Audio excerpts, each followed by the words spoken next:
여러분 안녕하십니까. 법률사무소 국토의 김조영 대표 변호사입니다.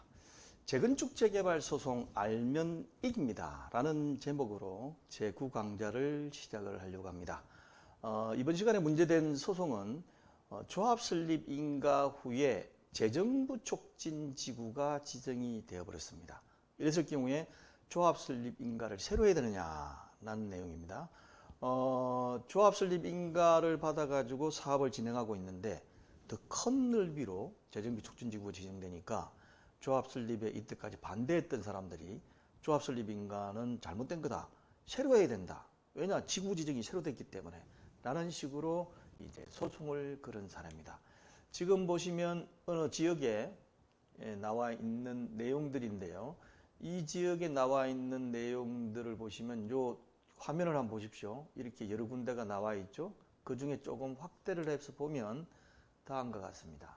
제가 예를 찾다 보니까 이 지역의 지금 도면을 보여드리는 거지, 이 지역이 소송이 걸린 것은 아닙니다. 그래서 어느 특정 지역에 조합 설립 인가를 받아가지고 사업을 진행하고 있는데 이것을 포함해서 넓은 지역의 면적을 재정비 촉진지구로 지정을 해버린 거죠. 그렇기 때문에 재정비 촉진지구라는 것이 특별법에 의해서 하는 거니까 잘못됐다, 새로 해라 라고 소송을 건 사례가 되겠습니다. 28년간 2300여 건의 재건축 재개발 부동산 건설 소송을 제가 직접 수행한 경험으로 이 강의를 해드리는데요. 홈페이지 r119co.kr에 오시면 이렇게 보시는 것처럼 여러 가지 강의들이 있습니다. 그 중에 어느 부분이죠? 이 부분을 특히 확대해서 보면 다음과 같이 되어 있고, 그 중에 9강 재건축 재개발 소송 알면 이깁니다에 차곡차곡 넣어놓도록 하겠습니다. 먼저 첫 번째, 도시 및 주거 환경 정비법, 이제 약칭해서 도시정비법, 그 다음에 도시재정비법, 이 두 가지가 있는데 이 두 가지 사이의 관계를 먼저 설명을 좀 드려야 되겠어요. 원래 도시 및 주거 환경 정비법은 2003년도 7월 1일 날 시행했습니다. 그래서 규모가 제한이 없어요. 큰 데는 크지만 작은 데는 작습니다. 그러다 보니까 소규모 사업이 혼재되어 있고, 그러다 보니까 일관된 도시계획이 좀 부족한 상태라는 것이 이제 시행하자 말자 나타나기 시작했어요. 그래서 안 되겠다 해가지고 그로부터 3년 뒤 재정비 촉진 사업이라는 것을 만듭니다. 이것은 도시재정비 촉진을 위한 특별법, 약칭해서 앞에 말씀드린 도시재정비법을 미리 만들어서 3년 뒤에 똑같이 2006년 7월 1일 시행했는데, 여기에는 광역적인 사업계획을, 그러니까 넓은 사업계획을 할 수 있고 여러 사업에 적용될 수 있다 보니까 좀 규모가 크다 보니까 도시계획을 일관되게 할 수 있었던 거죠. 자, 그러면 재정비 촉진 사업이 말로만 하지 말고 어떤 건지 재정비 촉진 사업의 개념을 두 번째로 알아보도록 하겠습니다. 재정비 촉진 사업이라는 것이 따로 있는 것이 아닙니다. 도시재정비 촉진을 위한 특별법을 보면 2조에 나와 있는데, 재정비 촉진 사업이란 재정비 촉진 지구에서 시행되는 다음 강목의 사업을 말한다. 화면을 보시면 제가 굵은 글씨 써놨는데 이제 쭉 생략해서 재개발 사업 및 재건축 사업, 그 다음에 가로주택 정비 사업, 소규모 재건축 사업, 소규모 재개발 사업 등 같은 거, 또 도시개발 사업, 이런 것들 시행되고 있는 여러 가지 개발 사업 관련된 것은 다 포함했어요.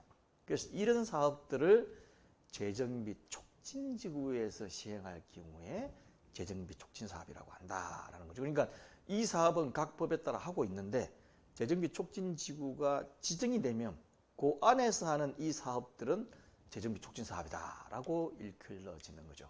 그러면 재정비 촉진지구가 뭔지 관해서도 정의가 나와 있습니다. 재정비 촉진지구란 도시의 낙후된 지역에 대한 주거 환경의 개선, 기반시설의 확충 및 도시기능의 회복을 광역적으로 계획하고 체계적 효율적으로 추진하기 위하여 5조에 따라 지정하는 지구인데 다음 강목의 유형이 있다라고 하면서 법에 분류해 놨습니다. 주거지형, 중심지형, 고밀복합지형, 이런 식으로 구분을 해서 지금 보시는 바와 같이 이렇게 여러 가지 큰 넓은 면적으로 해가지고 이렇게 각 지구를 다 나누는 거죠. 유형별로. 그래서 조감도를 보시면 이게 광명겁니다. 굉장히 이대로 시행됐더라면 새로운 도시가 탄생하지 않을 정도로 도시계획이 아주 잘 되어 있던 거죠. 예, 그렇게 되어 있습니다.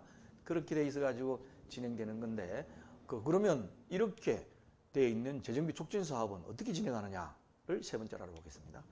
재정비 촉진 사업은 재정비 촉진 지구하고 지정해서 별도로 정하는 것이 아니고, 도시재정비 촉진이라는 특별법은 지구 지정하고 구역 지정만 해요.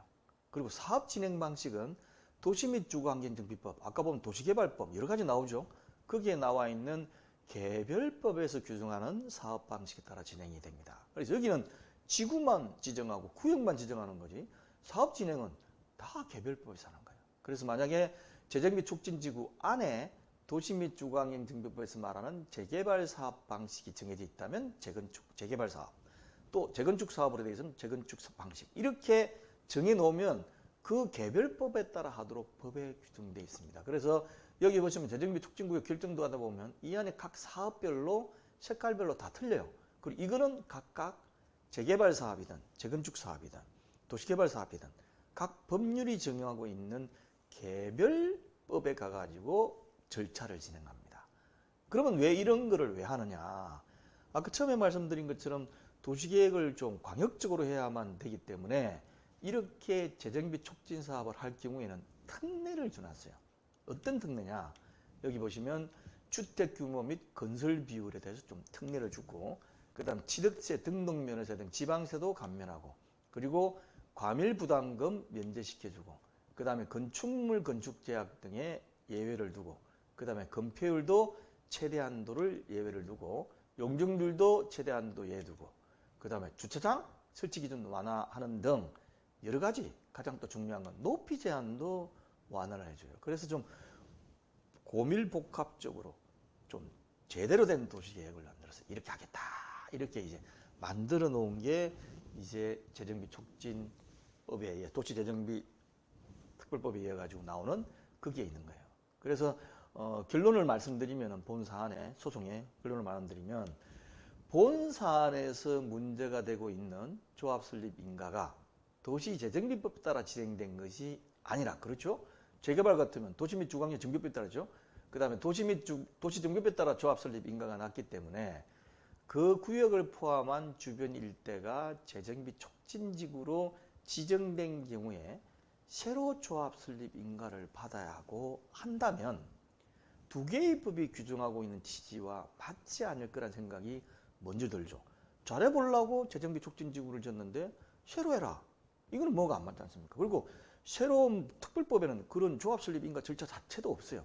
그래서 여기에 또 더불어 가지고 도시재정비법에는 조합 설립 인가 절차가 규정되어 있지 않습니다.